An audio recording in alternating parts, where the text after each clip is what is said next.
भैया अगर आप हर बार की तरह इस बार भी यही सोच रहे हैं कि आप 80 मार्क्स स्कोर करके आए हुए हैं और आपका नाम लिस्ट में आ जाएगा और इस बार आप लेखपाल बन जाएंगे, और जब रिज़ल्ट आया और आपका नाम लिस्ट में नहीं मिला तो भाई इतना रोएंगे आप, इतना रोएंगे आप कि उसकी भरपाई जीवन भर नहीं हो पाएगी।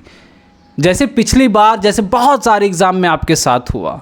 मैं बात कर रहा हूँ यूपी SSSC द्वारा कंडक्ट कराए गए लेखपाल एग्ज़ाम की, जिस पे बहुत सारे सवाल उठ रहे हैं। इसको छोड़िए, आप ये बताइए कि पिछली बार ऐसा कौन सा आपने पेपर दिया था जिसे देने के बाद घर पहुँचने के बाद तक आपको पता चल गया कि ये पेपर तो लीक हो गया, इस पेपर में तो स्कैम हो गया। शायद आप इसका क्लैरिफिकेशन दे ही नहीं सकते, क्योंकि ऐसा कभी हुआ ही नहीं कि यूपी में एग्ज़ाम कंडक्ट कराया जाए और उस पर सवाल ना उठे तरह तरह के। और ये वीडियो मैं वैसे ही नहीं बना रहा हूँ, और आपके अंदर भी उतनी ही ज़्यादा जुनून होनी चाहिए, गलत के खिलाफ गलत बोलना चाहिए। मुझे नहीं पता आप इस वीडियो को कितना ज़्यादा सपोर्ट दिखाएंगे, कितना ज़्यादा लाइक करेंगे और कितना ज़्यादा इसको फॉरवर्ड करेंगे, अपने दोस्तों के साथ शेयर करेंगे। भाई अगर सवाल उठ रहा है तो सवाल जायज़ है, अगर वीडियोस आ रही तो वीडियोस जायज़ है। वीडियो तो गलत नहीं हो सकती, वीडियो के रिकॉर्डिंग डेट और टाइम तो गलत नहीं हो सकता। उस कॉलेज में दिख रहे प्रशासन और दिख रहे स्टूडेंट तो गलत नहीं हो सकते, वो सारी चीज़ें तो सही है ना। तो इस चीज़ पर आयोग को हर हाल में जवाब देना चाहिए, और थोड़ी सी भी कहीं अगर धांधली हुई है तो री एग्ज़ाम कंडक्ट कराना चाहिए। और री एग्ज़ाम ही एकमात्र सॉल्यूशन नहीं बचा है दोस्तों, ये भी ध्यान में रखिएगा। री एग्ज़ाम कंडक्ट कराना भी खुद में एक स्कैम है। ये सिर्फ सॉल्यूशन है, सॉल्यूशन है एक इफ़ेक्टिव पॉलिसी को इम्प्लीमेंट करना, ताकि आने वाली जो पीढ़ियां हैं उनके सामने एक एग्जाम्पल बन सके, वो तैयारी कर सके, वो कंपटीशन एग्ज़ाम में कूद सके, और उनके अंदर ये मनोबल टाइट रहे कि अगर किसी ने भी ज़रूरत की पेपर को लीक करने की, पेपर को हाईजैक करने की, तो सख्त से सख्त कार्रवाई की जाएगी। मैं बात कर रहा हूँ यूपी SSSC लेखपाल का जो अभी हाल ही में एग्ज़ाम हुआ। इसमें इतनी ज़्यादा मल्टीपल वीडियोस निकल कर आ रही, इतने ज़्यादा कमेंट्स निकल कर आ रहे हैं, इतने ज़्यादा चारों तरफ वायरल हो रहे, बट अभी यूपी SSSC आयोग पूरी तरह से जागा नहीं है।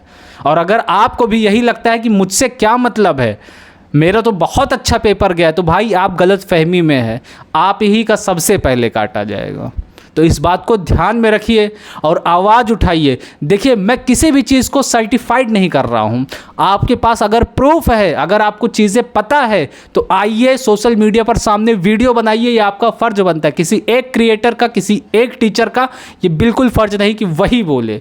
बोलना है तो सबको साथ बोलना पड़ेगा, अदरवाइज सबको सब तरफ से नुकसान होगा। सोचिए, आपकी साल भर की मेहनत आपने पहले धक्का खाते हुए PET एग्ज़ाम पास किया, फिर उसके कट ऑफ को क्वालिफाई किया, फिर यूपी SSSC लेखपाल के एग्ज़ाम के लिए प्रिपरेशन की रातों दिन, और जब आप एग्ज़ाम देने गए उसके बाद से पता चला कि सारी चीज़ें हाईजैक हो रखी हैं। गोपीनाथ कॉलेज लखनऊ की मैं बात करूं तो वहां से जब आपका 10 से 12 का टाइम है तो बच्चे 2 से ढाई बजे कैसे निकल रहे हैं। वहीं देवरिया की अगर बात करूं, जनता इंटर कॉलेज करके है शायद, और उसमें पूरा सारी चीज़ें मेंशन है, जो वीडियो रिकॉर्ड हुई उसमें सारी चीज़ें मेंशन है। लोग 2:30 बजे सेंटर से क्यों बाहर निकल रहे हैं, और जब पत्रकार महोदय उनके मुंह में माइक लगाकर पूछ रहे हैं तो भाई किसी का कोई जवाब नहीं। जितने भी स्टूडेंट 1 बजे 2 बजे के बाद निकले, उनका कोई रिप्लाई नहीं कि मैं क्यों इतनी देर तक अंदर था। वहाँ प्रशासन से जब बताया गया तो प्रशासन ने कहा ये मेरे द्वारा, ये मेरे अंडर में नहीं है, हम कुछ नहीं कर सकते हैं। तो CCTV जो इतने सारे प्रचार किए गए, हर जगह ऐड लगाया गया कि इतने सारे CCTV के साथ निगरानी की गई, वो CCTV आखिर कहाँ गए। CCTV निकाला जाए और इन सारे स्कूल के जितने भी प्रबंधक हैं और जो इनके कर्ता धर्ता है, जिसको इन्विजिलेटर बनाया गया, उनकी यहाँ पर जवाबदेही तय होनी चाहिए हर हाल में।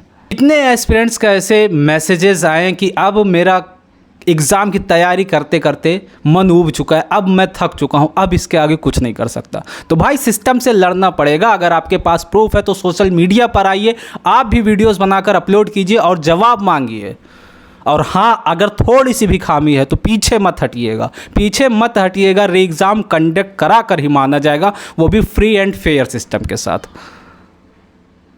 आप अपनी क्या राय रखते हैं, कितना स्कोर बन रहा, क्या चीज़ें आपने फील की, आप कमेंट बॉक्स में मुझे ज़रूर बताइएगा। और हाँ, एक चीज़, सबसे इम्पॉर्टेंट चीज़ तो, और एक लोगों ने बताया और कई लोगों ने ये सारी चीज़ें शेयर की, बहुत सारे कॉलेज में तो ऐसे भी हुआ कि सब लोग अंदर बात कर रहे हैं बैठकर और इन्विजिलेटर किसी को मना नहीं कर रहा है।